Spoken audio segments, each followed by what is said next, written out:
কে দিয়েছে এসব রিপ্লাই? এসব ফালতু ছেলেদের মেসেজের রিপ্লাই আমি তো কোনোদিনও দিইনি। তবে কে দিয়েছে? পরক্ষণেই মনে পড়লো আমার ফোন তো এতদিন রাওনা ভাইয়ার কাছে ছিল। ভাইয়াই দিয়েছে মনে হয়। ও মা, আবার দেখি যাতা বলে গালি টালিও দিয়ে আবার ব্লকও করে দিয়েছে। বাহ, টাইগারটা আবার দেখি গালি টালিও দিতে পারে। স্ক্রিনশট দিয়ে রাখি, সুযোগ বুঝে বাসায় দেখিয়ে দেবো আর বলবো তোমাদের সভ্য ছেলে। কিন্তু আবার মনে পড়লো তা তো করা যাবে না। আমি যে এত ছেলেদের ফ্রেন্ড লিস্টে রেখেছিলাম, সেই জন্য বকাঝকা করবে, আবার নতুন ঝামেলা হবে। থাক, এসব বাদ। এসব বলে ফেস বুকিং করছি আমি, আর ভাবছি রাওনা ভাইয়ার কি কোনো আইডি নেই? সে আমারটা দিয়ে অনলাইনে গেল। তার সাথে অ্যাডও তো করে দিতে পারতো, শালা বজ্জাত একটা। নিজেকে মেয়েদের থেকে হাইড রাখে, যেন মনে হয় ও মেয়ে আর আমরা ছেলে। যত সব আজব পাবলিক। একটু সুন্দর হয়েছে বলে কি তোকে মেয়েরা খেয়ে ফেলবে? হ্যাঁ বজ্জাত রনফ। যাই হোক, বিষয়টা আবার ভালোই লাগে। ভাইয়ার মেয়েদের থেকে দূরে থাকাটা আমার বেশ ভালো লাগে, কারণ ওর সাথে কোনো মেয়েকে কথা বলতে দেখলে কেমন যেন খারাপ লাগে আমার। কেন লাগে সেটা জানি না। এসব ভাবতে ভাবতে সেই দিনের তোলা শাড়িটা পরে ফটো দেখলাম, আমার গ্যালারিতেই আছে। তাই একটা পিক পোস্ট দিয়ে ক্যাপশন লিখলাম, হাওয়ায় চিঠি আসে, ফের ভাঙে মন, পাখিকে পিয়ন ভাবি আর তোমাকে উঠোন। পোস্ট দিতেই তাজ্জব কাণ্ড, কে যেন ঠাস করে একটা হাহা রিয়েক্ট দিয়ে বসলো। নোটিফিকেশন দেখিনি, পোস্ট দেওয়ার সাথে সাথে রিয়েক্ট দেখলাম। কোনো বলদ বেডে দিছে রে এটা আবার। আজকে তোর 14 গোষ্ঠী উদ্ধার যদি না করছি, তবে আমার নামও রুহি চৌধুরী না। কত বড় সাহস আমার পিকে হাহা দেয়। গিয়ে দেখি ও মা, আইডির নাম রাওনা ফ্রেদওয়ান। এটা আবার আমাদের টাইগারটা না তো।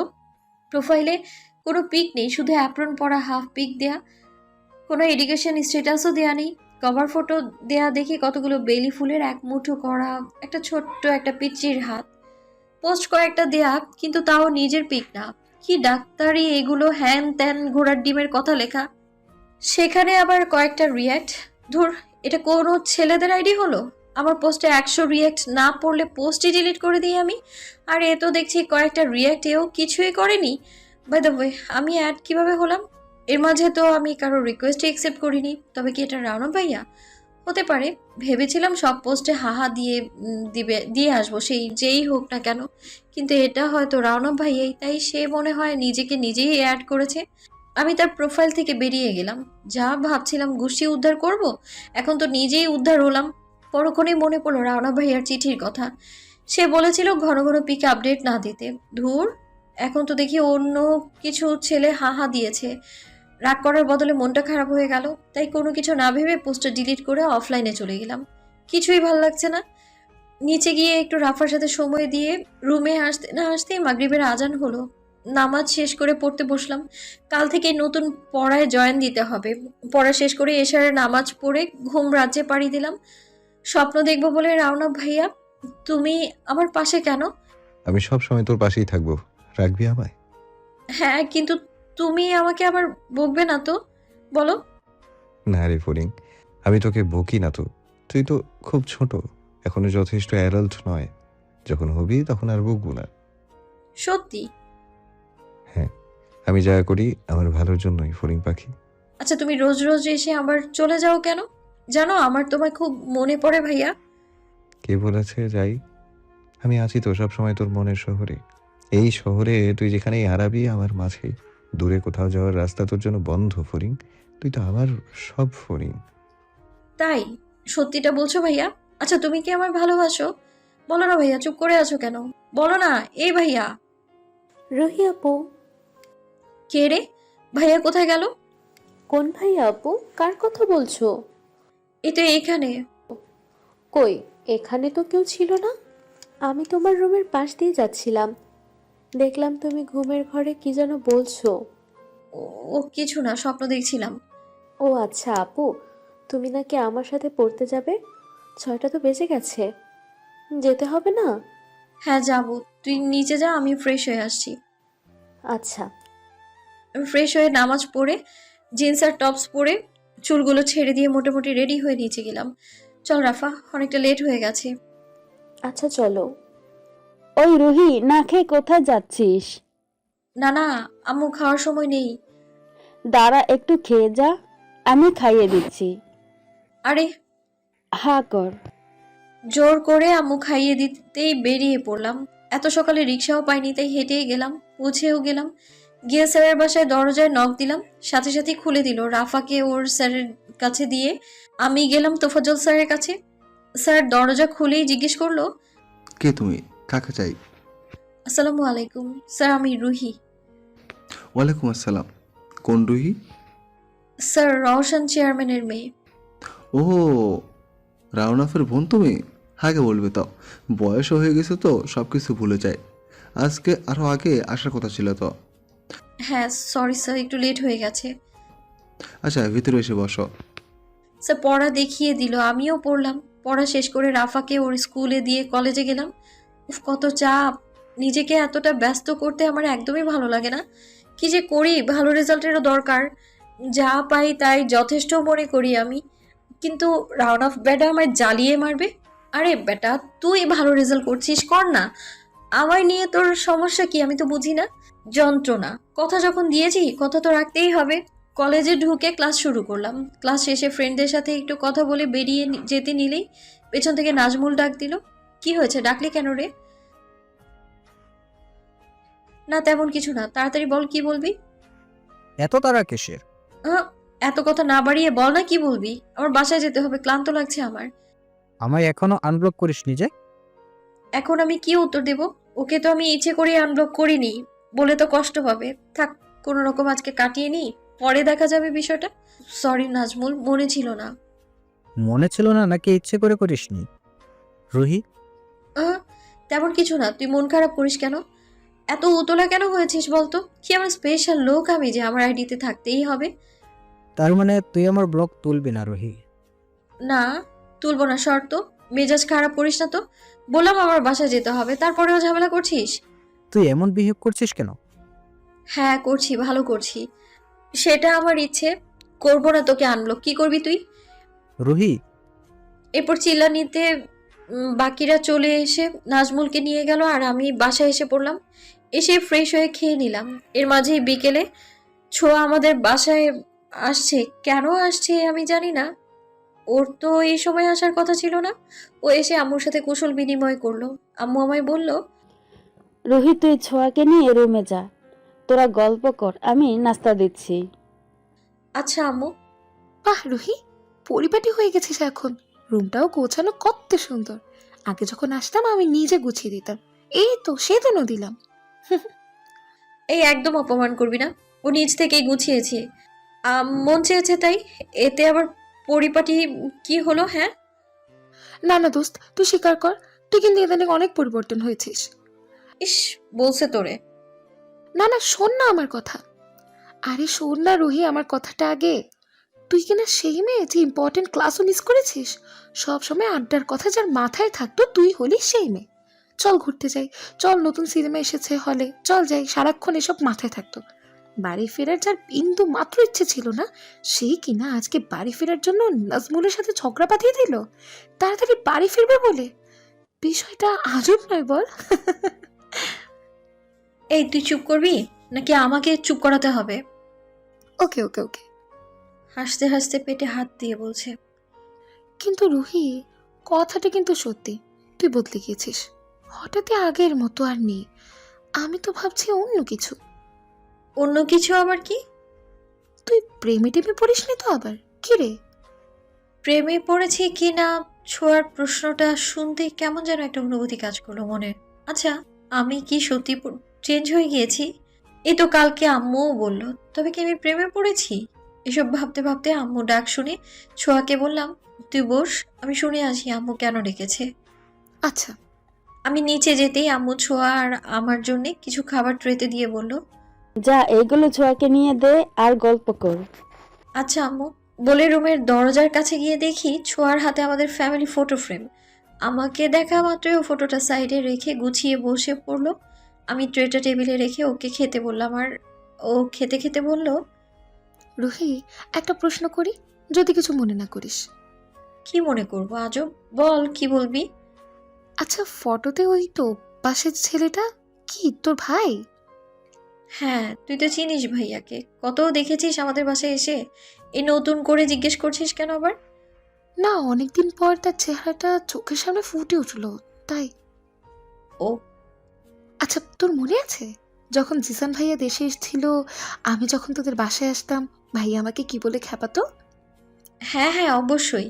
ছোঁয়া তোমাকেই আমি ছুঁয়ে দিব, এটা বলতো। বলতো আর তুই খেপে যেতি, আর ভাইয়া হাসতে হাসতে গড়াগড়ি খেত। আচ্ছা রুহি, জিসান ভাইয়া আসবে কবে রে? আসবে, খুব বেশি দিন দেরি হবে না। আসলেই একটা বিয়ের দাওয়াত পাবি। আমাকে বলছি, আমার বাসায় একা একা ভালো লাগে না, ভাইয়া আসলে ওকে বিয়ে করিয়ে দিতে। ও আচ্ছা। হ্যাঁ। আচ্ছা, তোর রনব ভাইয়ের সাথে কথা হয় না? না রে, ফোন মেসেজ কিছুই দেয়নি। একটা কথা বলি, বল। আমার মনে হয় কি জানিস, রনব ভাইয়া তোকে ভালোবাসে। আরে না, তার মনে কোনো ভালোবাসা আছে নাকি? সবটা জুড়ে শুধু পড়াশোনা আর পড়াশোনা। আরে বোকা, ভালোবাসার জায়গায় ভালোবাসা আর পড়াশোনার জায়গায় পড়াশোনা। সময় হলে ঠিকই বুঝতে পারবি। রনব ভাইয়া তোকে অন্য কারোর সাথে দেখতেই পারে না, কেন বলতো? জানি না। আচ্ছা আমি যাই, অনেকটা লেট হয়ে গেছে রে। আজকে যাই, কালকে কলেজে দেখা হবে। আচ্ছা। আচ্ছা। ছোঁয়াকে এগিয়ে দিয়ে আসলাম। এসে রুমের বেলকনিতে দাঁড়িয়ে আকাশের দিকে তাকিয়ে ভাবছি, আচ্ছা রাউনাব ভাইয়া কি সত্যিই আমায় ভালোবাসে? তবে কেন কোনো খোঁজ নেয় না? এটাকে কি ভালোবাসা বলে? মাঝে মাঝে হঠাৎই রাউনাব ভাইয়ার কথা ভেবে ভীষণ কষ্ট পাই আমি অকারণেই। যে রুহিকে কোনো কষ্ট ছুতেই পারে না, সেই রুহি রাউনাব ভাইয়াকে মনে করেই হঠাৎ হঠাৎ কষ্ট পায়। আচ্ছা রাউনাব ভাইয়া, তোমার কি আমাকে কখনোই মনে পড়ে না? কেন ফোন দাও না আমায়? একবার আসো না আমায় দেখতে। তোমায় আমার ভীষণ দেখতে ইচ্ছে করে। তোমার কি আমায় দেখতে ইচ্ছে হয় না? জানি প্রতিবারের মতো এবার আসলেও আমার সাথে ঝামেলা করবে, ঝগড়া করবে, বকাঝকা করবে, তবুও আমি কেন যেন তোমায় ভীষণ মিস করছি ভাইয়া। I really miss you round of tiger. I really miss you. বলতে বলতে চোখ বন্ধ করলাম।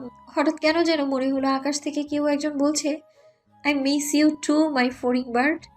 সাথে সাথেই খুশি হয়ে চোখ মেলতেই বুঝলাম আমার কল্পনা হয়তো, কিন্তু কেন যেন মনে হচ্ছে সত্যি সত্যি সেও আমায় মিস করে।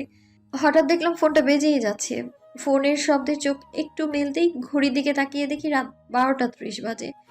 এত রাতে কে ফোন দিবে? ফোনটা হাতে নিতেই কে দিয়েছে তার নাম না দেখে ঘুমো ঘুমো চোখে কোনো রকমে রিসিভ করে বলতে শুরু করলাম, ওই কোন গরু ফোন দিয়েছিস রে? এত রাতে কি মেয়েদের ফোন দিয়ে জ্বালাতে মন চায়? সাহস থাকলে সামনে 2টা থাপ্পড় দিয়ে এত রাতে মেয়েদেরকে ডিস্টার্ব করা একদম মিটিয়ে দেব।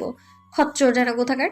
ফের যদি আর একটা ফোন দিয়েছিস তো তোর 14 গোষ্ঠী উদ্ধার করবো আমি, মনে রাখিস। ওপাশ থেকে কোনো রিপ্লাই না পেয়ে মেজাজটা আমার আরো গরম হয়ে গেল। এই কথা বলছি, বলছি না আমি? তুই কেন কথা বলছিস না? তুই একবার সামনে আয়, তোর মন চাইতেছে শুলে চড়াই আমি। তবুও কোনো রিপ্লাই না পেয়ে ফোনটা কেটেই দিলাম। কোন ছ্যাঁচড়া ছেলে হবে মনে হয়, কোনো মদ খেয়ে রং নাম্বারে ফোন দেয়, মা না খালা তার খবর থাকে না। আবার ঘুমিয়ে পড়লাম। সকালে ফোনটা হাতে নিয়ে দেখি রাতে যে ফোন দিয়েছিল তার নাম্বারটা সেভ করাই ছিল, বড় বড় করে লেখা, রাউন্ড অফ টাইগার। এই রে, মেরেছে রে। তার মানে কালকে রাউন্ড অফ ভাইয়ার ফোন ছিল এটা।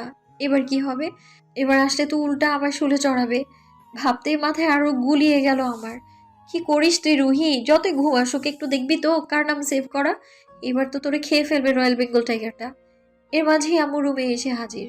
ওই তাড়াতাড়ি উঠে ফ্রেশ হয়ে খেয়ে দিয়ে পড়তে যা, আজ আর লেট করিস না। আচ্ছা আম্মু। আমি রেডি হয়ে নিচে গিয়ে কিছু খেয়ে রাফাকে নিয়ে বেরিয়ে পড়লাম। পৌঁছে গিয়ে পড়াশোনা শুরু হলো। ভাবতেই ভালো লাগছে যে আমি সব পড়া ঠিকঠাক দিয়েছি। এর আগে কখনো এমন হয়নি। আসলেই যারা পড়াশোনা পারে তাদের পড়তে ভালোই লাগে, আর না পারলে পড়তেও মন চায় না। এবার বুঝতে পারছি রানা ভাইয়া ঠিকই বলে। ছুটি হতে কলেজের রাস্তা ধরলাম। কলেজে গিয়ে ক্লাস করে এখন আর কোনো ক্লাসই মিস দেই না। কিন্তু আজকে একবারও নাজমুল আমার সামনে পড়েনি। আমি জানি না কোথায় ও, তবুও কোনো রকম সবার সাথে কিছু সময় আড্ডা দিয়ে বাসার রাস্তা ধরলাম। রাস্তায় হাঁটতে হাঁটতে কালকে রাতে রওনক ভাইয়ার সাথে করা খারাপ ব্যবহারের কথা ভাবছি। কি বলবো ভাইয়া আসলে? ধুর, আসলে দেখা যাবে, এখন ভেবে লাভ নেই। রাস্তার দোকানে চোখ পড়তেই দেখলাম মুহিত দোকানে বসে চা খাচ্ছে। ওকে দেখে সেই দিন বাসায় দেয়া ওদের বিচারের কথা মনে পড়ে গেল। পাইছি চান্দু, যাবা কোথায় এবার? আজকে তোমার একদিন কি আমার একদিন? আমার বাসায় বিচার দেয়া না? ভাবতে ভাবতে মুহিতের সামনে গিয়ে দাঁড়িয়ে ওকে ডাকলাম, এই মুহিত বলে ডাকতেই ও থমকে তাকালো আমার দিকে, এরপর দাঁড়ালো। আমি ওর পাশে বসতেই ও দেখলাম প্যান্টের সামনে হাত দিয়ে ঢোক গিলছে। আমার দিকে তাকিয়ে পিছু হটছে। আমি ওকে পিছু হাঁটতে দেখে বললাম, আরে মোহিত পিছু হাঁটছিস কেন, শোন না। বলতেই মোহিত ভো দৌড়। আরে মোহিত, সে দৌড়েই চলেছে। কে শোনে কার কথা। এ বাবা, দৌড়ে পালালো। আমি ওর পালানো দেখে হাসতে হাসতে শেষ। মোহিতের পালানো দেখেই বুঝেছি সেদিনের মায়ের পর আর আমার সামনে আসতে ভয় পাচ্ছে সে। ভাবা যায় আমি একটা মেয়ে হয়েও ছেলেরা ভয় পায় আমায়। মোহিতের কাণ্ডটা আমায় আজকে সারা দিন হাসিয়েছে। এরপর বিকেলের দিকে গেলাম বড়মার ফ্ল্যাটে। দেখে আসি বড়মার কি অবস্থা। দরজার কাছে গিয়ে দেখি বড়মা ফারিন আপুর সাথে ভিডিও কলে কথা বলছে। গিয়ে আমিও যোগ দিলাম। কি রে রুহি, কি খবর? ইচ্ছে করে আমায় কখনো মেসেজ দিস না কেন রে? আসলে আপু দেয়া হয় না, এমনি। তা বলো কেমন আছো? এই তো আলহামদুলিল্লাহ। রুহি, আমার ডাক্তারি শেষ, এসেই তোকে শুই দিয়ে দিব। সাথে বড়মা আর আমি দুজনেই হাসছি। হাসতে হাসতে আমি বললাম, আমাকে তো দিবাই, তাড়াতাড়ি দেশে এসো, তোমার বিয়ে খাই, তারপর তোমার জামাইকে শুই দিও। বাবা, পাকনা হয়ে গেছিস রুহি তুই। আমার পর তোমার সিরিয়াল কিন্তু, রেডি হও বিয়ের জন্য। আমি লজ্জা পেয়ে হাসলাম। এরপর অনেক কথাই হলো। তারপর ফোন কেটে দিল। বড়মার সাথে অনেক গল্প টল্প করে বড়মা খিচুড়ি রান্না করেছিল। খাবো না বলে জোর করে খাইয়ে দিল। ভালোই লাগে বড়মাকে আমার। মাঝে মাঝে মন চায় বড়মাই যদি আমার আম্মু আর আমার আম্মুই যদি হতো রনক ভাইয়ার আম্মু, তবে বেশ হতো। রুহি, শুনলাম তুই নাকি তোফাজল স্যারের কাছে খুব ভালোই পড়াশোনা করছিস। হ্যাঁ বড়মা, কিন্তু তোমায় কে বললো? রাওনা বলল তোফাজল স্যার নাকি বলেছে তুই অনেক ভালো স্টুডেন্ট। এই কথা শুনে আমি হা হয়ে আছি। এমা, ওই বজ্জাতটা তলে তলে আমার খবরও রাখছে তাহলে। এরপর বড়মার ফ্ল্যাট থেকে চলে এলাম। মন চাচ্ছে রাওনা ভাইয়ার সাথে একটু কথা বলি, কিন্তু কালকে রাতে যা করেছি তারপর আর নিজে থেকে ফোন দেওয়ার অবস্থা নেই, তাই আর দিলাম না। সন্ধ্যার পড়া শেষ করে ভাইয়ার দেয়া সাহিত্যিক একটা উপন্যাস বের করে বেলকনিতে গেলাম। পড়তে পড়তে রাত 12টা বেজে গেছে। ঘড়ি দেখে ঘুমিয়েও পড়লাম। সকালবেলা উঠে ভাবলাম রাওনা ভাইয়াকে একটু সরি বলি, নাহলে ঝামেলা আরো বেড়ে যাবে। সরি লিখতে গিয়েও কেমন এগোতে লাগছে। রুহি, তুই কেন কাউকে সরি বলতে যাবি? তুই তো সরি বলার মানুষ না রে। তাও মনের বিরুদ্ধে গিয়ে লিখলাম, সরি ভাইয়া, ভুল হয়ে গেছে আমার। আমি আসলে ভেবেছিলাম কে না কে এত রাতে ফোন দিবে, তাই রেখে গিয়েছিলাম। আম সরি প্লিজ। দেখলাম ভাইয়া অনলাইনে আছে, কিন্তু কোনো রিপ্লাই তো দূরের কথা, সিনও করলো না। ধুর, রাগ হলো ভীষণ। ফোনটা রেখে পড়তে গেলাম। প্রতিদিনের মতোই কলেজ থেকে ফেরার সময় নাজমুলের সাথে দেখা, কিন্তু ও আমার সামনে দিয়ে যাচ্ছে কোনো কথা না বলেই, মাথা নিচু করে। বিষয়টা আমার একটু মনে লাগলো। আমার এত কাছের ফ্রেন্ড, তাকে অকারণেই এত অপমান করছি। রানা ভাইয়া যে বলল ও আমাকে অন্য নজরে দেখে, কিন্তু এমন তো নাও হতে পারে। কই, আমি তো ওর মাঝে এমন কিছু দেখিনি কখনো। না, ও এমন ছেলে একদমই না। এমন হলে প্রতিবাদ করতো সে। বাসায় এসে নাজমুলকে আনব্লক করে দিলাম। ওই বজ্জাটা এখনো আমার সরি মেসেজ সিন করেনি। রনফের বাচ্চা, এত ইগো তোর! রাগের চোটে মেসেজ দিলাম আনসেন্ড করে। কেন এমন হয় আমার সাথে ভেবে আরো কষ্ট পেলাম আমি। খেয়ে দিয়ে বড়মার সাথে দেখা করে এসে একটু ঘুমোবো ভাবছি, তাই বেডে শুয়ে ফোন হাতে নিয়ে দেখি নাজমুলের মেসেজ। কি রে, আনব্লক করলি যে? কি মনে করে হঠাৎ? মন চাইলো তাই। মন যা চায় তাই করিস। আমিও যদি তোর মতো করে তাই করতে পারতাম। ওর কথা শুনে একটু দয়া হলো। আচ্ছা, নাজমুল তো খারাপ ছেলে না, তাহলে আমি কেন ওর সাথে খারাপ বিহেভ করছি? তাই বললাম, নাজমুল, সেদিনে কলেজে বসে তোর সাথে খারাপ বিহেভ করার জন্য সরি। তুই আবার সরি বলিস কবে থেকে রুহি? আচ্ছা, পরে কথা হবে, হ্যাঁ। বলে অফলাইনে গেলাম। এর মাঝে ঘুমিয়েও পড়লাম। উঠে আসরের নামাজ পড়লাম। আম্মু চুলে তেল দিয়ে বিনুনি করে দিল। এরপরে রুমে গিয়ে দেখি রাওনা ভাইয়ার 8টা মিসড কল। ভাইয়া কেন হঠাৎ এতগুলো ফোন দিল আমায়? সাথে সাথেই ব্যাক করলাম, কিন্তু ফোন ধরলো না। সন্ধ্যার আগে আবারও দিলাম ফোন, তাও ধরলো না। রাতে খেয়ে দিয়ে ঘুমোতে গেলাম, ভাইয়াকে আবার মিসড কল দিলাম, কিছুতেই ধরছে না। ধুর, নিজেই ফোন দিল, এখন আবার নিজেই ধরছে না। সকালে উঠে পড়া শেষ করে কলেজে গেলাম। কালকে নাকি কলেজে কিসে যেন অনুষ্ঠান আছে, অনেক বড় রিহার্সেল করা লাগবে। সেখানে নাকি সিনিয়র জুনিয়র সবাই শাড়ি পরবে, আমাকেও নাকি পরতে হবে। কিন্তু আমার কাছে তো শুধু একটাই শাড়ি আছে, যেটা রনক ভাইয়া দিয়েছিল। সেটা পরবো আবার, নাকি কিনতে যাব? কি করব ভেবেই পাচ্ছি না। আসলে আমি জিন্স টপস 3 পিস এসবে পরে এসেছি। শাড়ি তো পরা হয় না আমার, তাই কিনে কি করব? ভাবতে ভাবতে দিয়া বলল, ও নাকি মার্কেটে যাবে শাড়ি কিনতে। আমিও গেলাম, ছোঁয়া রুবাইয়া সবাই নাকি কিনবে, তাহলে সবাই একই রঙের কেনা হবে। মার্কেটে গেলাম, গিয়ে নীল রঙের শাড়ি নিলাম সবাই, কিন্তু টাকা দিতে গিয়ে বলল আমার টাকা নাকি লাগবে না। এটা কোনো কথা? আমি তো জোর করে দেবই। তারপরেও জোরে কোনো কাজ হলো না। দিয়া বলল ও নাকি সবাইকে গিফট করেছে। দোকানটা অনেক বড়, এ মার্কেটে আগে কখনোই আসেনি। আমার জন্য বেশিরভাগ আম্মুই কিনে দেয়, তাই আমার মার্কেটে তেমন একটা যাওয়া হয় না, তাই তেমন চিনিও না আমি। বাসায় গেলাম, শাড়িটা আসলেই সুন্দর, কিন্তু রানা ভাইয়ার দেওয়া শাড়িটা বেশিই সুন্দর। রাতে পড়া শেষ করে ফ্রেন্ডদের সাথে চ্যাটিং করে ঘুমিয়ে গেলাম। সকালে উঠে দেখি তাজ্জব কাণ্ড ঘটে গেছে। ফ্লোরে জোরে কি যেন পড়তেই আমার ঘুম ভেঙে গেল। লাফিয়ে উঠলাম, উঠে রানা ভাইয়ার অগ্নি সংযোগ চেহারাটা চোখের সামনে ভেসে উঠলো। সে আমার ফোনটা ফ্লোরে মেরে গুড়ি গুড়ি করে ফেলেছে। আমি কি বলবো বুঝতেই পারছি না। এত সাহসী হওয়া সত্ত্বেও কাঁপছি আমি। দুই হাঁটু একসাথে করে কাঁপছে আমার। সে আমার সাথে আমার দিকে এগিয়ে আসতে আসতে বলল, শাড়ি না? শাড়ি পরবি, নীল রঙের শাড়ি, নাজমুলের দেয়া শাড়ি, ওর পছন্দের শাড়ি, ওর টাকায় কেনা শাড়ি পরবি। এসব কি বলছে ভাইয়া? কিছু তো মাথায় ঢুকছে না আমার। কি হচ্ছে রুমে? ভাইয়াই বা কখন আসলো ঢাকা থেকে? আমার ফোনটা এভাবে ভাঙলো কেন? এরকম হাজারটা প্রশ্ন মাথায় ঘুরছে আমার, যার কোনো উত্তর আমার কাছে নেই। রানা ভাইয়া আমার দিকে তেড়ে আসতেই দেখলাম ভাইয়ার নজর গেল টেবিলে রাখা সেই শাড়িটার শপিংটার দিকে। আমি তার নজর লক্ষ্য করে দেখেই আরও ভড়কে গেলাম। যেন মনে হলো আগুনে ঘি ঢাললো এই শপিং ব্যাগটা। সাথে সাথে শপিং ব্যাগটা টেবিল থেকে এনে সেটার ভেতর থেকে শাড়িটা বের করে আমার সামনে তেড়ে এসে শাড়িটা আমার সামনে দেখিয়ে রাগের উত্তাপ দিয়ে বলতে শুরু করলো, এই শাড়ি না? এই শাড়িটা দিয়েছে তোকে নাজমুল। ভাইয়ার কথা শুনে আমি রীতিমতো কাঁপছি। কি বলছে ভাইয়া এসব? এই শাড়িটা নাজমুল কেন দিবে আমায়? কিছুই বুঝতে পারছি না। ভাইয়া আমার ধ্যান ভেঙে দিয়ে চিল্লিয়ে বলে উঠলো, শাড়িটা ফ্লোরে ফিকে আমার দুই বাহু খাটের সাথে হুট করে চেপে ধরে আরো জোরে চিল্লাতে চিল্লাতে বলে উঠলো, কথা কেন বলছিস না তুই? তোর এত বড় সাহস, তুই আমার কথা অমান্য করিস? কোথায় পাস এত সাহস? আমি অনেক কষ্ট করে সাহস জোগাড় করে বললাম, ভাইয়া শাড়িটা আমায় নাজমুল দেয়নি, এই শাড়িটা আমায় দিয়ে দিয়েছে। মিথ্যা কথা। এই শাড়ি তোকে নাজমুল দিয়েছে। এটা ওর পছন্দ করা শাড়ি, ওর টাকায় কেনা শাড়ি। কথা শুনে আমি আরো অবাক হলাম। এই শাড়ি নাজমুল কিনে দিয়েছিল? আমি ব্যথায় কুঁকড়ে যাচ্ছি। রানা ভাইয়া এত জোরে আমার বাহু চেপে ধরেছে। ছাড়ো প্লিজ, আমার লাগছে হাতে। আমি এসব কিছুই জানি না। একদম চুপ। তুই কিছু জানিস না। তুই সব জানিস। তোকে আমি বলেছিলাম ওর ওর ব্লগ যেন না খুলিস। তুই আমার কথার অবাধ্য হয়ে ওকে আনব্লক করলি। কিভাবে করলি? একবারও হাত কাঁপলো না তোর? এত বড় সাহস, আমার কথা অবাধ্য হলি? উফ, ভাইয়া ছাড়ো আমায়, আমি ব্যথা পাচ্ছি। ব্যথা তো আমি তার চেয়ে বেশি পেয়েছি যখন তুই ওকে আনব্লক করেছিস, আবার সরি লিখেছিস তখন। তো ভাইয়া কেমনে জানলো আমি ওকে আনব্লক করেছি? এটা কি করে সম্ভব? তবে কি ভাইয়া এসে মাত্রই চেক করেছে? না না, তারপরেও সম্ভব না, কারণ আমি কনভারসেশনটা তো ডিলিট করে দিয়েছি। তবে কিভাবে জানলো? মনে মনেই ভাবছিলাম আমি এগুলা। ভাইয়া আমার হাতে ব্যথা পাচ্ছি আমি। ছাড়ো আমায়, তুমি যা ভাবছো তা কিছুই না। হ্যাঁ প্লিজ আমায় ছাড়ো।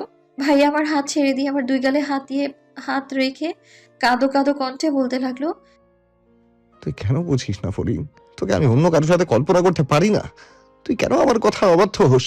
তুই তো আবার ভাইয়ার কথাটা শেষ হওয়ার আগে পেছনে ফিরে কেউ আসছে বুঝতে পেরে আমার কাছ থেকে দূরে সরে গিয়ে দাঁড়ালো। এর মাঝে ভাইয়ার চিল্লানিতে আম্মু বড় মা পর্যন্ত চলে এসছে।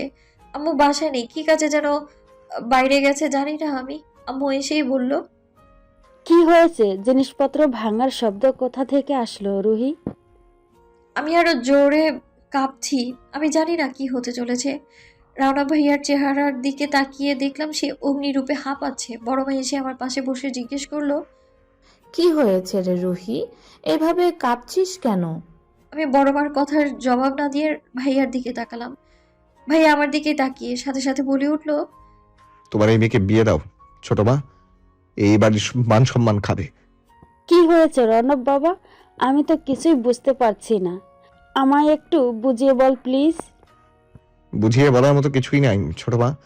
তোমার মেয়ে যে ভালো না তা তো তুমি জানোই। আমি অশ্রু স্নিগ্ধ নয়নে তাকিয়ে আছি রওনক ভাইয়ার দিকে। রওনক ভাইয়া আমার দিকে অপলক দৃষ্টিতে তাকিয়ে আছেন, তবু আমার অশ্রু স্নিগ্ধ নয়ন তার কোনো তোয়াক্কা পেল না। কষ্টে বুকটা যেন আমার ফেটে যাচ্ছে।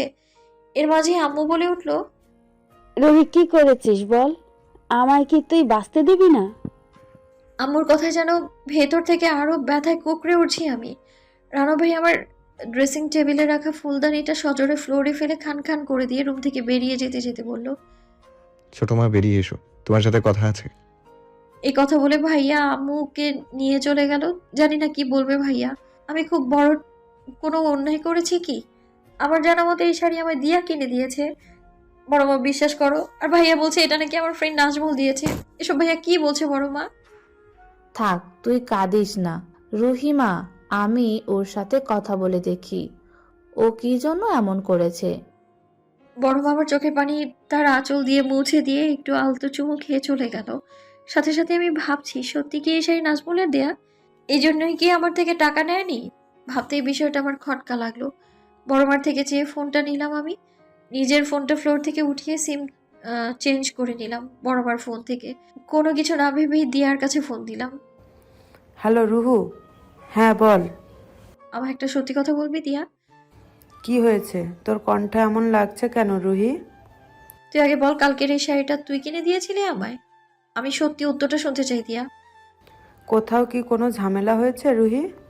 আমি তোকে কি জিজ্ঞেস করেছি আর তুই কি উত্তর দিচ্ছিস?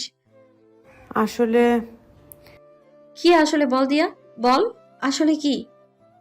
এই শাড়ি নাজমুল তোর জন্য কিনে আগেই রেখে দিয়েছিল দোকানে, আমায় বলেছিল আমি যাতে তোকে দিয়ে দিই। ও বললো আর তুই দিয়ে দিলি? রুহি, নাজমুল তোকে... থাক দিয়া, নাজমুল আমাকে যাই হোক না কেন, আমি তো তোর কাজটাই অবাক হলাম, তাই না? সরি রুহি। রাখ তোর সরি বলে ফোনটা কেটে দিলাম। তার মানে রাওনা ভাইয়া ঠিকই বলেছিল, নাজমুল আমাকে অন্য নজরে দেখে। আমি যে কেন ওকে আনব্লক করতে গেলাম। এখন নিজের চুল নিজেরই ছিঁড়তে মন চাইছে আমার। আজকে সকালে পড়াটা মিস গেল, কলেজে যাওয়ার মুডটাও আজকে আর নেই, কিন্তু নাজমুলকে আমি দেখে নিব। সাথে সাথে ওকে ফোন দিলাম আমি। কিরে রুহি, সূর্য আজ কোন দিকে উঠলো? তুই আমাকে ফোন দিলি যে? আমি এর আগে বড় মায়ের থেকে ফোন নিয়ে তার ফোনটা রেখে দিয়ে নিজের ফোন ভেঙে ফেলা ফোন থেকে কোনো রকম সিমটা খুলে বের করে বড় মার ফোনে ঢুকিয়ে নাজমুলকে ফোন দিই। কোন দিকে উঠলো আজ সূর্য? কি বলিস, আজকে সূর্য উঠেছে বুঝি? হ্যাঁ, অনেকক্ষণ আগে উঠেছে। কেন, তুই দেখতে পাচ্ছিস না? আরে আমার চোখ আর তোর চোখ তো এক না। কি বলছিস তুই এসব আবোল তাবোল? জ্বর আসছে নাকি? ঠিকই বলেছি, আমি তোকে বন্ধুর চোখে দেখলেও তুই আমাকে সেই নজরে দেখিসনি। চুপ করে আছিস কেন বল? কি হয়েছে রুহি, কোনো সমস্যা নাকি? সন্ধ্যায় রিহার্সালে থাকছিস তো? সমস্যা আমার না, সমস্যা তোর। আমাকে শাড়ি দিয়েছিস, তুই কি ভেবেছিস আমি জানতে পারবো না? ভুল, তুই ভুল। আমার সামনে যেন তোকে আর কখনো না দেখি আমি। কথাগুলো একটানে বলে ফোনটা কেটে দিয়ে ওর নাম্বার আইডি সব ব্লক করে দিয়ে রুমের দরজা জানালা বন্ধ করে শুধুমাত্র বেলকনির দরজা আর বেলকনির সোজা জানালাটা খুলে রেখে লাইট অফ করে দুই হাঁটু এক করে হাঁটুর মাঝে মুখ লুকিয়ে অঝরে কান্না করছি আমি। সবসময় কেন ভুল করি আমি? কেন আমি এখনো নিজের ভুল ভালো মন্দ বুঝতে পারি না? নিজেকে দোষারোপ করে নিজেকে কষ্ট দিতে মন চাচ্ছে আমার। মন চাচ্ছে কষ্টের জলে ভেসে যাই আজ আমি। মনে জেগে উঠছে আত্মহত্যার শখ, কিন্তু সে যে মহা পাপ। জগতে আমার সবই ভুল। তবে কি আমিই ভুল? কখন কাঁদতে কাঁদতে ঘুমিয়ে পড়েছিলাম আমি জানি না। ঘুম ভাঙতেই দেখি আমি এখন আমার হাঁটুর উপরেই ঘুমিয়েছিলাম। বেলকনি সোজা রুমের জানালার মৃদু আলো এসে রুমটা কিছুটা আলোকিত হয়েছে। ঘড়ির দিকে তাকিয়ে দেখি বেলা 12টা বাজে। হঠাৎই চোখ গেল বেলকনির সোজা রানা ভাইয়ার বেলকনিতে। দেখলাম দুটো শান্ত নয়ন আমার রুমটার দিকে অপলক তাকিয়ে আছে। হ্যাঁ, এটা রানা ভাইয়া। তার শান্ত নয়ন আমার রুমটার দিকেই তাকিয়ে আছে। এই শান্ত নয়ন আমায় কত কিছু ভাবায়। এই শান্ত দৃষ্টিতে আমার যে মরণ হয়। এই চেহারাটা দেখার ইচ্ছেটা কিছুদিন আমার ভীষণ কষ্ট দিয়েছে, কিন্তু যখন দেখা দিল তখন আমার সমুদ্রের প্রবল ঢেউ যেন উপহার হিসেবে নিয়ে এলো। কেন রানা ভাইয়া, কেন? তুমি কি বোঝো না আমায়? তার দৃষ্টি স্থির আমার রুমের দিকে, তাও বেহায়া মন চাচ্ছে তার সামনে গিয়ে দাঁড়াতে। কি মনে করে যেন আমিও আমার বেলকনিতে গিয়ে দাঁড়ালাম। সাথে সাথেই দেখলাম রানা ভাইয়ার চোখ আমার চোখে চোখ পড়তেই সে তার রুমে চলে গেল। তবে কি এতটাই ঘৃণা জন্মেছে আমার প্রতি তার? কেন কষ্ট হচ্ছে আমার? বারবার মনে হচ্ছে আমি রানা ভাইয়াকে অনেক কষ্ট দিয়ে ফেলেছি। আমাকে দেখে এভাবে বেলকনি ত্যাগ করাটা আমার মনের কষ্টের পাহাড় জমালো।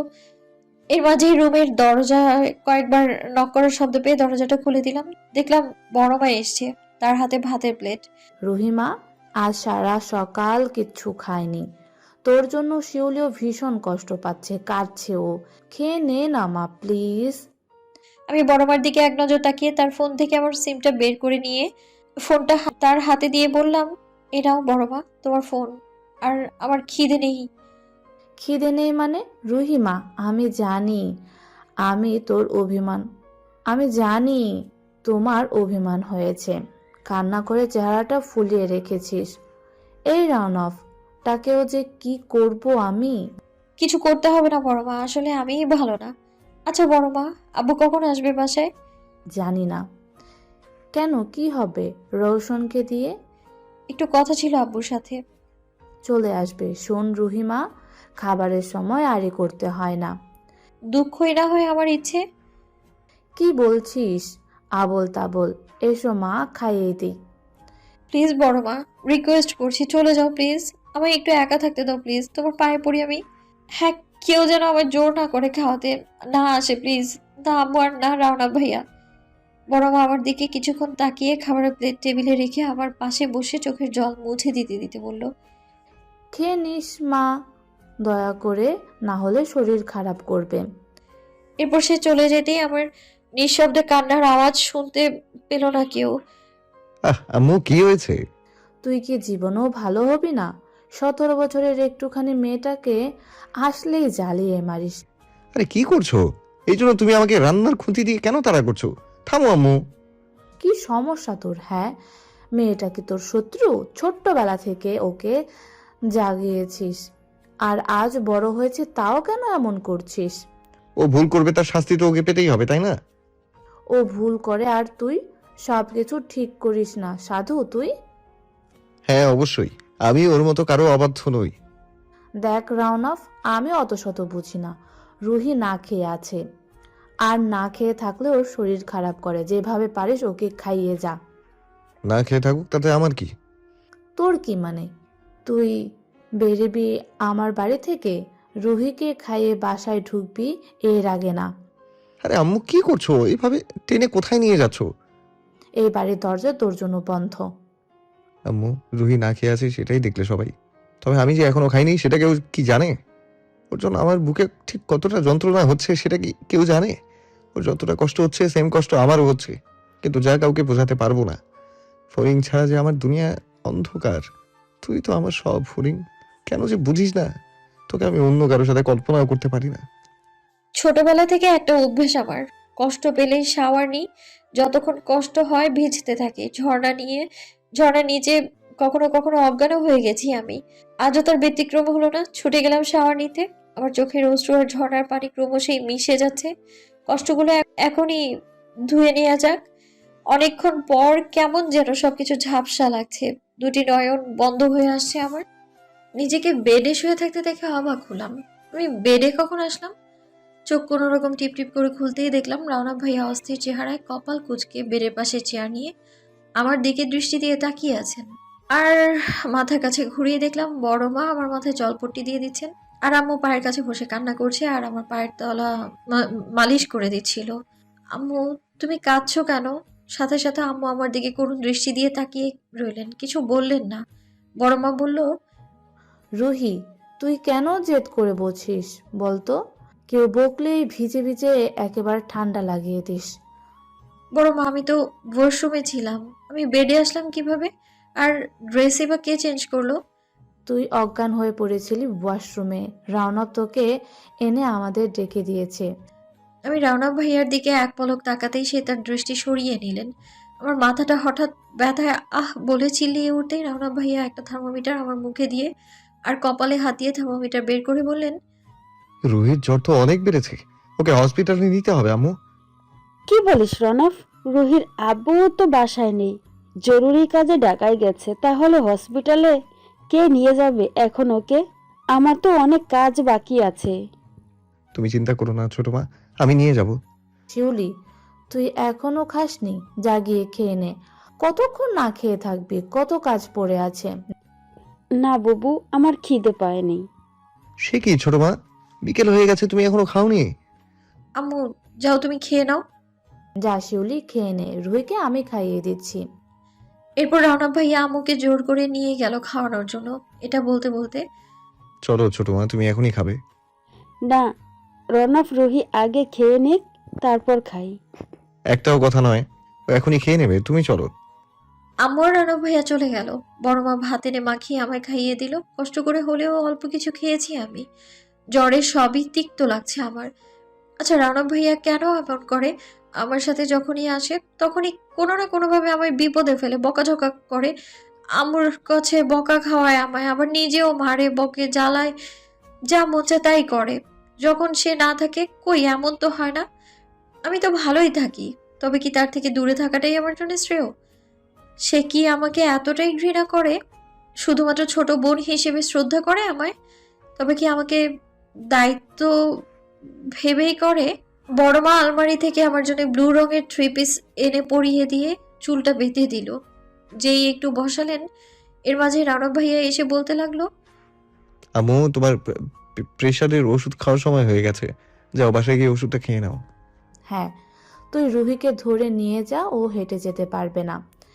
বলে বড় মা হাঁটা শুরু করতেই আমি থামিয়ে দিয়ে বললাম, দাঁড়াও বড় মা, তোমার ছেলেকে স্পষ্ট বলে দাও আমি তার সাথে কোথাও যাব না। মানছি তোর জ্বর হয়েছে, কিন্তু তাই বলে যা মুখে আসে তাই বলতে পারিস না রুহি।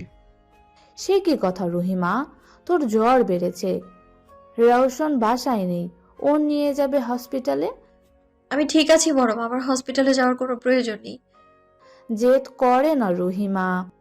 আম্মু, তোমার প্রেশারের ওষুধ খাওয়ার টাইম পার হয়ে যাচ্ছে, যাও গিয়ে তাড়াতাড়ি খেয়ে নাও, রুহিকে আমি দেখছি।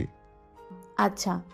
বড় মা আমার দিকে তাকিয়ে রওনা ভাইয়ার সাথে যেতে বলে চলে গেলেন। ভালোভাবে বলছি, আস্তে আস্তে নিচ থেকে গিয়ে গাড়িতে ওঠ। আপনি কি কালা শুনতে পাননি? আমি বলেছি আমি যাব না আপনার সাথে। ভেবে চিনতে বলছিস? তোর জেদ যে আমার জেদের কাছে শূন্য, সেটা মাথায় রেখে বলছিস তো? আমি মরলেই আপনার কি রওনক ভাইয়া? আমাকে হসপিটালে নিতে হবে না আপনার। আপনি এখান থেকে চলে যান। আমার দিকে এক পলক তাকিয়ে আছেন, কিছু না বলে এইভাবে তাকিয়ে আছেন কেন? আমি আপনার সাথে যাব না বলেছি মানে যাব না। তারপর দেখলাম রওনা ভাইয়া আমার দিকে 1 পা 2 পা এগোতে এগোতে বললেন, তুই যাবি, তোর ঘাড় যাবে। একদম আমার দিকে এগোবে না বলছি। এগোবেন না কথাটা পুরোপুরি শেষ করার আগে আমার মাথাটা হঠাৎ ঝিম ধরে উঠতেই আমি শব্দ করে পড়ে যেতে নিলে রওনা ভাইয়ার 2টি শক্তপোক্ত হাত আমার কোমর জড়িয়ে ধরে আটকে নিল। অনেক কষ্টে শক্তি জোগাড় করে কোনো রকম ভাবে বললাম, ছাড়ুন বলছি। এভাবে নির্লজ্জের মতো আমাকে কথাটা শেষ না করতে উনি আমায় কোলে তুলে নিলেন। তুলতে তুলতে বললেন, আমার সাথেই তোমাকে যেতে হবে ফড়িং পাখি। আমার কষ্ট হচ্ছে আর তার হাসি পাচ্ছে, কি নিষ্ঠুর লোকটা। আমাকে কোলে নিয়ে সিঁড়ি বেয়ে নামতে নামতে আমি চোখ বুলিয়ে দেখলাম কেউ দেখলো কিনা। দেখলেই আমি লজ্জা শেষ হয়ে যাবো যে। এর মাঝেই দেখলাম রাফা ড্রয়িং রুমে সোফায় বসে টিভি দেখছে। ও আমাকে রানো ভাইয়ার কোলে দেখে বলল, এ কি রওনক ভাইয়া, তুমি রুহি আপুকে কোলে কেন নিয়েছো? তোমার আপু বুদ্ধিতে আমার চেয়ে ছোট তো, তাই। আর রাফা ফিক করে হেসে দিল। ওই রাফু, একদম চুপ, হাসবি না খবরদার। আপনি আমাকে নামিয়ে দিন বলছি। এত অপমান সহ্য করার চেয়ে মরে যাওয়া ভালো। বলেই ছটফট করতে লাগলাম আমি তার কোল থেকে নামার জন্য। ছোটাছুটি করে কাজ হবে না ফড়িং পাখি, আমার সাথে পেরে ওঠার বয়স হয়নি এখনো তোমার। তার চেয়ে বরং স্থির থাকাটাই তোমার জন্য উত্তম হবে।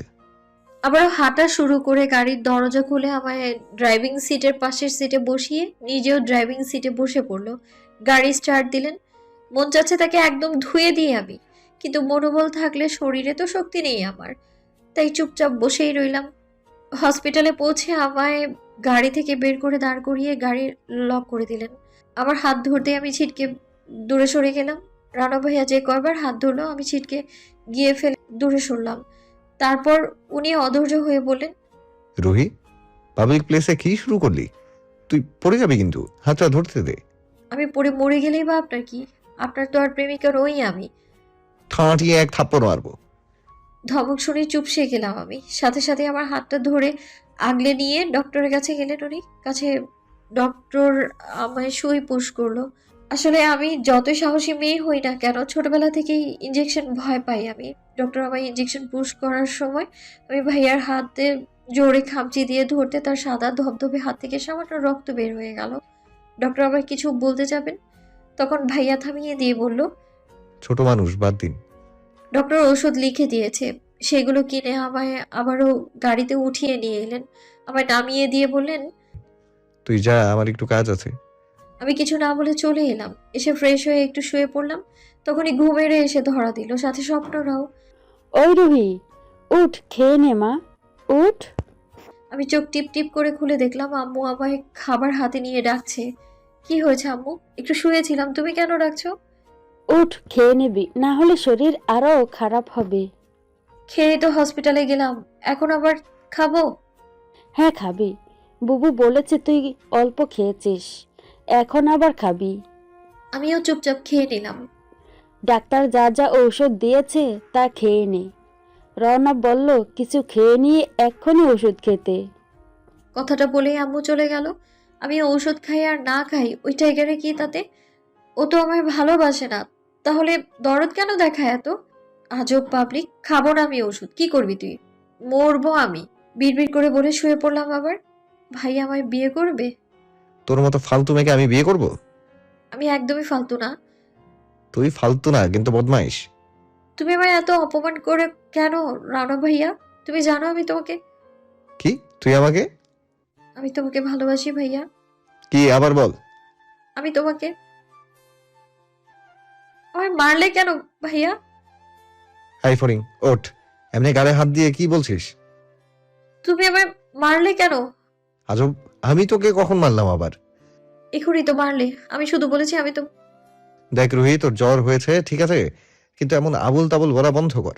কখন না বলিস আমি তোকে খুন করেছি, তারপর তোর বাবা আমায় জেলে ভরুক, আর আমার এত কালের ডাক্তার হওয়ার স্বপ্ন ঘুঁচে যাক। তার মানে আপনি আমায় মারেননি? হ্যাঁ মারিনি, কিন্তু আর একটা ফালতু কথা বললে ঠিকই মারবো। তার মানে কি আমি স্বপ্ন দেখছিলাম? কি বলছিস বিড়বিড় করে? কিছু না। তুমি হঠাৎ আমার রুমে কি চাও? ঘন ঘন আমার রুমে কেন আসো তুমি? সারা জীবন থাকলেও তুই কিছু করতে পারবি? আগে বল, ওষুধ কেন খাসনি এখনো? এমনি মন যায়নি তাই। তোর মন তো খালি আমার মার খেতে চায়, তাই না? কি বললে? রাগ পরে দেখা, আগে ওষুধ খা। খাবো না। কি করবেন? কিস করব। আমি কথাটা শোনা মাত্রই যেন তাজ্জব বনে গেলাম। এ কেমন কথা? রান অফ টাইগারের মনে আবার কিস্টিসও আছে? মানে? মানে তো নেই কোনো, এটা ক্রিয়া বুঝলি, করে দেখাতে হয়। তা করে দেখাবো না কি ফরিং? কথাটা বলেই উঠে দাঁড়ালো। তার দাঁড়ানোতে আমি শোয়া থেকে উঠে বসে বললাম, কি বলছেন রানা ভাইয়া? আপনার মাথা কি ঠিক আছে? চেয়ার থেকে উঠলেন কেন? বসুন। তুই যদি এখন ওষুধটা না নিস তাহলে তোর বিছানায় উঠতে হবে আর কি। মানে? রাওনাথ ভাইয়ার এগিয়ে আসা দেখে ভরকে গেলাম আমি। কেমন যেন অদ্ভুত ভয় কাজ করছে। আমি একের পর এক ঢোক গিলে যাচ্ছি। আসলে কি ভাইয়া আমায় কিস করবে? ও মা! উনি আমায় চমকে দিয়ে আমার পাশ কাটিয়ে ছোট টেবিল থেকে ঔষধের প্যাকেটটা নিয়ে আমার সামনে ধরলো। আমি কিছু বলতে যাব তার আগে ভাইয়া মাথা নাড়িয়ে বলল, তাহলে কিন্তু কেসটা মিস হবে না ফরিং কন্যা। এ কি? রানা ভাইয়ার হঠাৎ কি হলো? লজ্জা তো দেখছি হাটে ফেলে এসেছে। এত কি ভাবছিস, ধর ওষুধটা। তার ধমক শুনে আমার ভাবনার ঘোর কাটলো। হ্যাঁ নিচ্ছি বলে ভাইয়া পানিটা এগিয়ে দিলেন আর আমি খেয়ে চুপচাপ বসে পড়লাম। উনি বসে বসে ফোন স্ক্রল করছে আর ভাবলাম, এখন যদি ফোনটা থাকতো আমিও একটু স্ক্রল করতে পারতাম। এই টাইগারটা আমার ফোনটাও ভেঙে গুড়ি গুড়ি করে দিয়েছে। এখন কি করি আমি? এই যে রানা ভাইয়া, আবার কি হলো? বলছিলাম আমার ফোনটা তো জমের বাড়ি পাঠালেন, এবার আপনার ফোনটা একটু দেবেন, ছোঁয়ার সাথে কথা বলতাম। নাজমুলের খবর নিতে নাকি? মানে?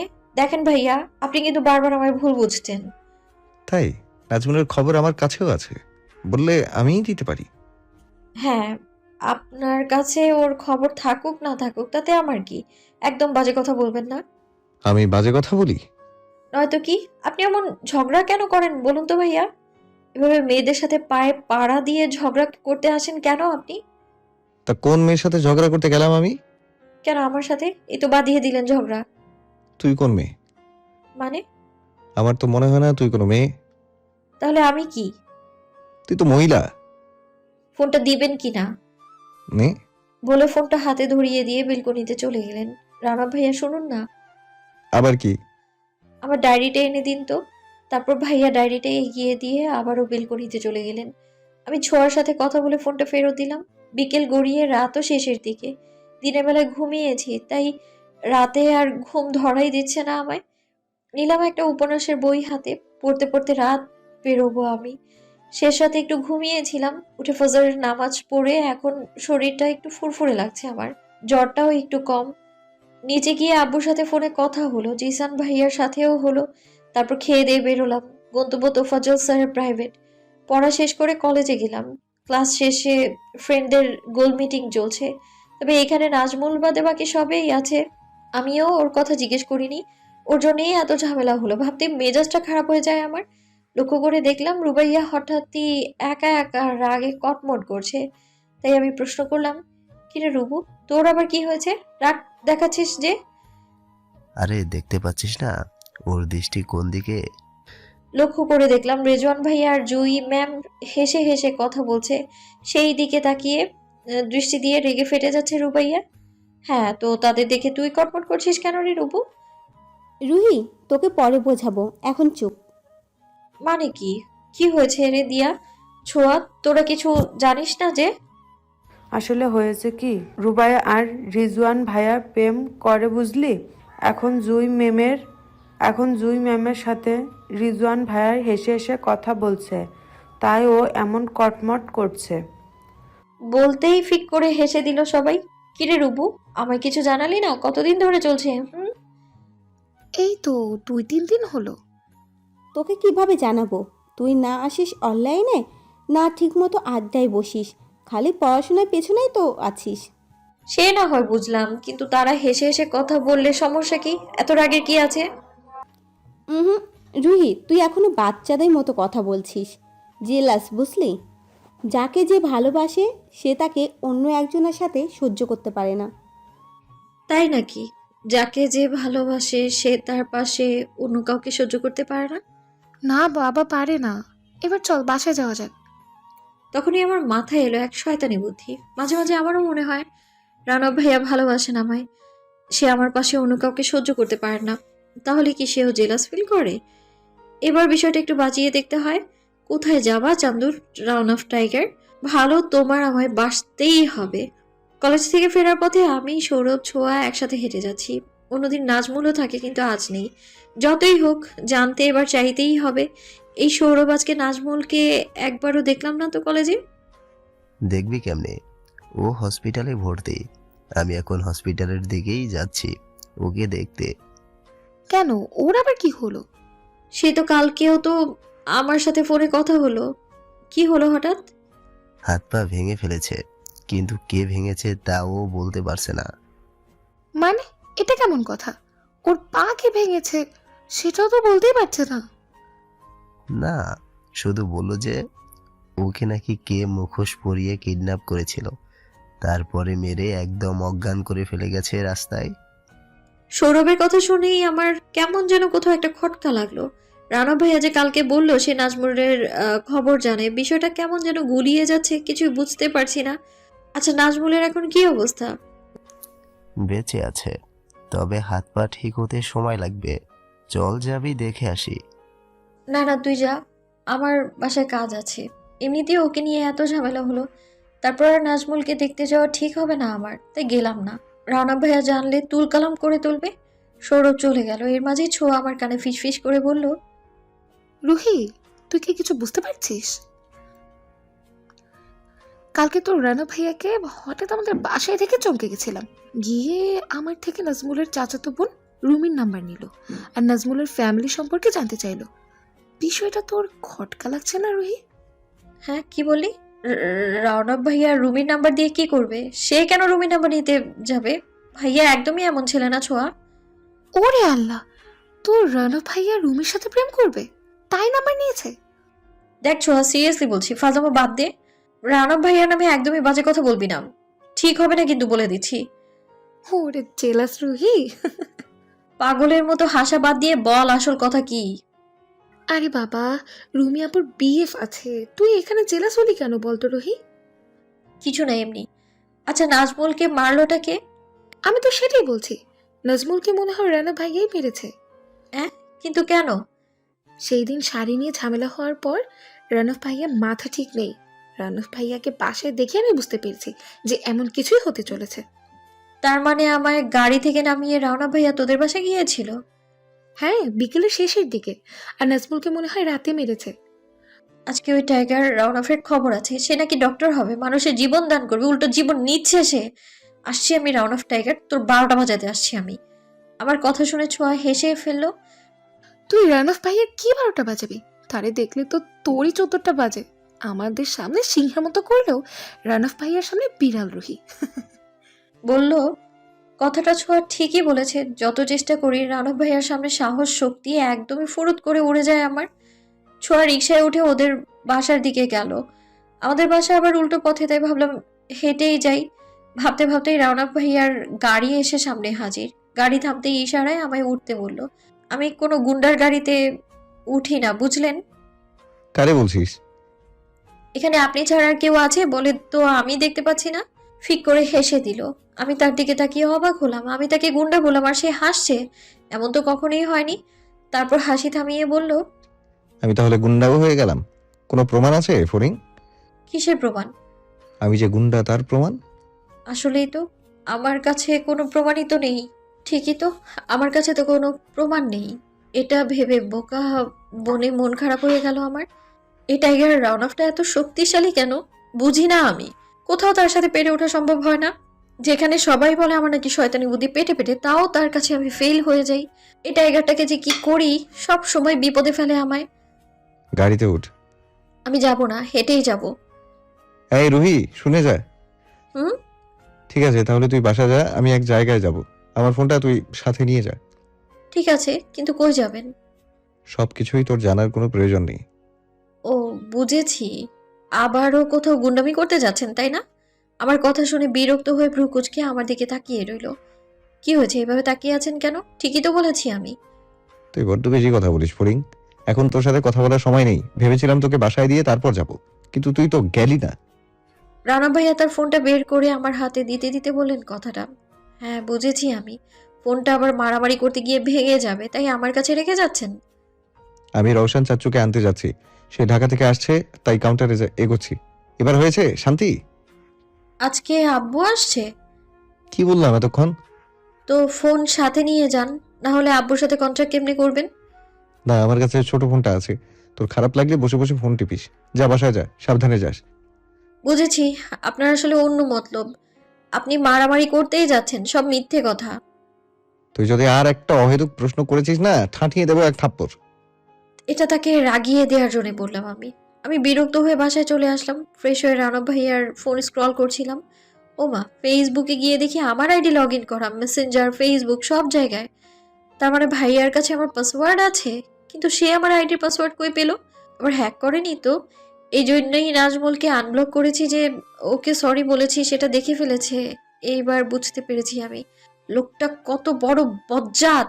বাসায় আসে সারাক্ষণ আমায় জ্বালায়, তাই তাই থাকে কখন কোনো বিষয় নিয়ে বকাঝকা করা যায়। কত খারাপ লোকটা। এই রাউন্ড অফ টাইগারকে আমি রান্না করে চিবিয়ে চিবিয়ে খাবো, কিন্তু কি করে তার সাথে কিছুতেই পেরে উঠে পারছি না আমি। কখনোই পারি না। ভাবতে ভাবতে খেয়াল করে শুনলাম আব্বু ডাকছে। রুইমা, তাড়াতাড়ি নিচে এসো। আব্বুর ডাক শুনে তাড়াতাড়ি নিচে গেলাম। আমি তো গিয়ে আব্বুকে দেখে খুশি হয়ে গেলাম। আব্বু বলল, রুইমা, চোখ বন্ধ করো, তোমার জন্য একটা সারপ্রাইজ আছে। এটা নতুন কিছু না আব্বু। দূরে কোথাও গেলেই আমার জন্য সারপ্রাইজ নিয়ে আসে। অন্য সময় চকলেট, ড্রেস, ব্রেসলেট, এমন আরো অনেক কিছু দেয় আমাকে। তাও আমার চোখ বেঁধে।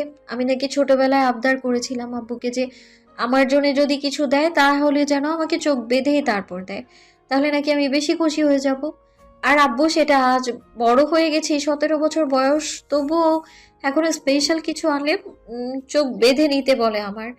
যাই হোক, দেখা যাক এবার কি দেয়। চোখ বেঁধে আমি সোফায় বসিয়ে দিল আমায়। আব্বু তাড়াতাড়ি করো। বলো তো, তোমার সামনে কে আছে?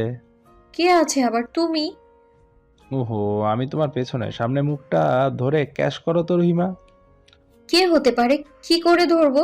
তখনই মাথায় একটা শয়তানি বুদ্ধি হলো। সিন ক্রিয়েট করলাম, নিজে থেকেই ধরা দেবে। যেই হোক, রাওনা ভাইয়া তো আর না, ভয় নেই। আমার সামনে যে আছে সে একটা খারাপ লোক, অসভ্য। কি? আমি খারাপ লোক, অসভ্য? রুহির বাচ্চা? ফারিন আপু? কিন্তু ফারিন আপু তো বিদেশে, এখানে কি করে আসবে? মনে মনে বলছিলাম, তখনই ফারিন আপু বলে উঠলো, এই যা, ধরা খেয়ে গেলাম। রুহি, তুই না এত দুষ্টু ছোট থেকেই। আমি চোখ খুলে আপুকে জড়িয়ে ধরলাম, ফারিন আপুকে। আসলে আপু আমাকে ছোটবেলা থেকে অনেক বেশি ভালোবাসে। আপু তুমি কবে আসলে, দেশ আসবে বলনি তো? এসে সারপ্রাইজ দিয়ে দিলাম। পরশু ফ্লাইট ছিল, একদিন ঢাকা থাকলাম। আগে তোর সাথে দেখা করতে এলাম, এখনো আম্মুর সাথে দেখা হয়নি। আম্মুকে সারপ্রাইজ দিব। তুই চল আমাদের বাসায়। আচ্ছা চলো। আম্মু ফারিন আপুকে জড়িয়ে ধরে কথাবার্তা বলে ছেড়ে দিলেন। ফারিন আপু রাফাকে কোলে করে নিয়ে চলে গেল, আমিও পিছু পিছু গেলাম। তার মানে রাওনা ভাইয়া কি ফারিন আপুকেই আনতে গিয়েছিল? বললে কি হতো আমায়?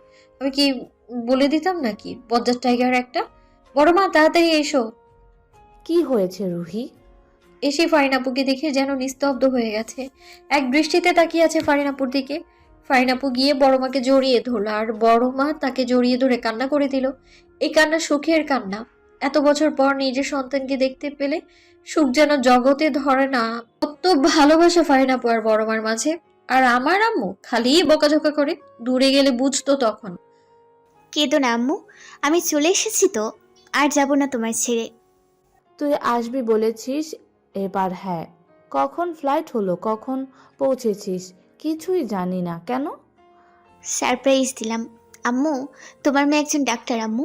তোমার স্বপ্ন পূর্ণ হয়েছে আম্মু। বড় মা ফারিন আপুর 2 গালে চুমু খেলেন। মাহিন চাচু এসেছে ঢাকা থেকে, আমি তাকে দেখেই সালাম দিলাম। চাচুর সাথে আলাপ করে কত আনন্দে ভরে গেছে বাসাটা ফারিন আপু আসার পর। আমি আর ফারিন আপু বসে গল্প করছি। রুহি, তোর ফোন কোথায়? আমি তখন মেসেজ দিয়েছিলাম, সিন করলি না যে? তোমার ভাই ভেঙে ফেলেছে। সে কি রে, কেন? তার কাছেই জিজ্ঞেস করো, সবসময় আমার সবকিছুতে তার অ্যালার্জি। আমার কথা শুনে ফারিন আপু ফিক করে হেসে ফেলেন। তখনই রাওনা ভাইয়া উপস্থিত। ওই ফরিং, আমার ফোনটা দে। তোমার ফোন তো আমার রুমে। ওঠ, এখনই চল। আরে রাউনাফ থাকুক না একটু এখানে, তুই গিয়ে নিয়ে আয়। না, ওরই যেতে হবে এক্ষুনি। তুই নাকি রুহির ফোন ভেঙে দিয়েছিস রাউনাফ, কেন রে? শখের ঠেলায়। ফারিন আপু হেসে দিয়ে বললেন, রুহির পছন্দ মতো মার্কেটে নিয়ে নতুন একটা ফোন কিনে দিস। রাওনা ভাইয়াকে দিয়ে এমন কিছু আমি আশাও করি না আপু। তোমার ভাই যে পরিমাণ বজ্জাত। আমি বজ্জাত না? ওর তুই। আরে তুই কি রুহিকে এখনো ছোটবেলার মতোই জ্বালিয়ে মারিস রাউনাফ? ছেড়ে দেও, ছোট মানুষ। হ্যাঁ আপু, তোমার ভাই আমার ভীষণ জ্বালায়। তাকে একটা কথা শেষ করার আগে রাওনা ভাইয়া আমার মুখ চেপে ধরে নিয়ে এলেন রুম থেকে। শারুন বলছি। কি যেন বলছিলি? আমার বিয়ে না? তোর সাহস তো কম নয়, তুই আমার বিয়ের কথা বলিস? এবার আমার মুখটা ছেড়ে দিয়ে হাঁটা শুরু করলো বাসার দিকে। দুজনেই হাঁটছি। আরে বাবা, এতে এত রাগের কি আছে? আপনি কি জীবনে বিয়ে করবেন না? আবার? যদিও আপনি একটা রয়্যাল বেঙ্গল টাইগার, আপনাকে কোনো মেয়েই বিয়ে করবে না। কেউ না করলে তোর মতো একটা পেতনি দেখে বিয়ে করে দেবো। কি? আমি পেতনি? না তো কি? আপনার বউ পেতনি। হ্যাঁ, তাই তো বললাম। একদম বাজে কথা বলবেন না। বাসায় ঝগড়া করতে করতে ঢুকছিলাম আমরা, এর মধ্যে আম্মুকে দেখে যে রাওনা ভাইয়া চুপ হয়ে গেছে তা আমি খেয়ালই করিনি। আমি তো রাওনা ভাইয়াকে যা মন চায় তাই বলেই যাচ্ছি। এর মধ্যেই আম্মু বলল, রুহি, তুই রনফকে এমনি গালি কেন দিচ্ছিস? রনফ তোর বড় ভাই হয়, সম্মান দিতে শেখ। ভাই না ছাই। চুপ, অপদার্থ মেয়ে কোথাকার। আম্মুর ধমকে আমি চুপসে গেলাম। রানা ভাইয়া কোনো কথা না বলে আমায় ইশারা করে রুমে আসতে বলে। সিঁড়ি বেয়ে উপরে উঠতে শুরু করলাম। আমিও পিছু পিছু গেলাম। ফোনটা হাতে নিয়ে পকেটে ভরে দাঁড়িয়েছিল। তখনই আমি দরজার কাছে বসে ভাবছি, ভাইয়া যে আমার আইডির পাসওয়ার্ড রেখেছে, কথাটা কিভাবে জিজ্ঞেস করব। ভাইয়া আমায় দরজার কাছে দাঁড়িয়ে থাকতে দেখে ডেকে নিয়ে বিছানায় বসালেন। তারপরে কপালে হাত দিয়ে বললেন, জ্বর এখনো পুরোপুরি কমেনি, তাও লাফালাফি করছো। কেমনি পারো তুমি ফরিং কন্যা? মুখটা কেমন শুকিয়ে গেছে। ওষুধ যে খেতে হবে তাকে ভুলে যাও তুমি মায়াপুরী। তুমি শুনে আমার কণ্ঠ যেন হারিয়ে গেছে। কি বলবো বুঝতেই পারছি না। এর মাঝে ভাইয়া ওষুধ খুলে দিয়ে পানি ঢেলে গ্লাসে হাত দিয়ে ইশারায় ওষুধ মুখে দিতে বললেন। আমিও খেয়ে নিলাম ভদ্রমেয়ের মতো। তারপর রুম থেকে চলে গেলেন রাওনাব ভাইয়া। তার যাওয়ার দিকে এক পলক তাকিয়ে আছি আর ভাবছি, রাওনাব ভাইয়া কত কেয়ারিং, তাই না? তাকে যে পাবে সে আসলেই সুখী হবে। ইস, আমি যদি তার মতো লাইফ পার্টনার পেতাম কতই না ভালো হতো। এত কিউট একটা হাজবেন্ড কার ভাগ্যে আছে কে জানে। আমি যে ঔষধ খাইনি সেটা অন্য কারো খেয়াল নেই, কিন্তু রাওনাম ভাইয়ার ঠিকই খেয়াল আছে। তবে কি ভাইয়া এই জন্যই আমায় এভাবে ঔষধ খাওয়াতে নিয়ে এলেন?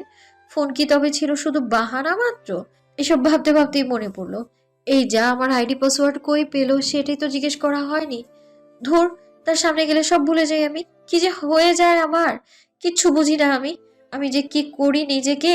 রুমে বসে উপন্যাসের বই নিয়ে একটু নাড়াচাড়া করছিলাম, এমন সময় রাওনা ভাইয়া এসেই বইটা হাত থেকে কেড়ে নিয়ে গেলেন, আর বইয়ের নামটা পড়েই বললেন, প্রিয় পুরুষ?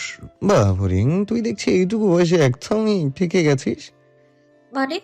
এসব কি প্রিয় পুরুষ বই পড়ছিস? এসব প্রেমের গল্প কি পরীক্ষায় আসবে?